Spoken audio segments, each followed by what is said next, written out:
ప్రభుత్వంతో group of ministers తో మన యూనియన్ లీడర్లు చర్చలు జరిపారు. రాష్ట్ర ప్రధాన కార్యదర్శి ఆనాటి ప్రభుత్వంలో ఉన్న మంత్రులతో చర్చలు జరిపారు.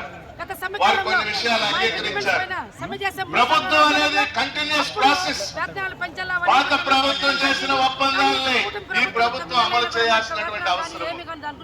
ఆ ఒప్పందంలో వాళ్ళు చెప్పింది ఏమిటి?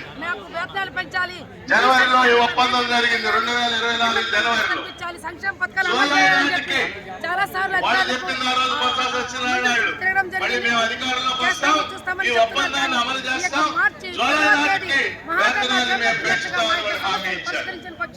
అలాగే గ్రాట్యుటీ 1,20,000 అలాగే 60,000 ఇస్తామని కూడా ఆ రోజు ఒప్పుకున్నారు.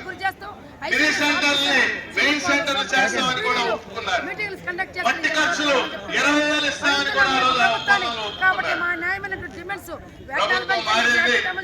ప్రజల ఎన్నికల్లో ప్రభుత్వాన్ని మార్చారు. ఏమిటి మీరు అమలు చేసిన వారు? ఇప్పుడు ఈ ప్రభుత్వం వచ్చి 9 నెలలు అయింది.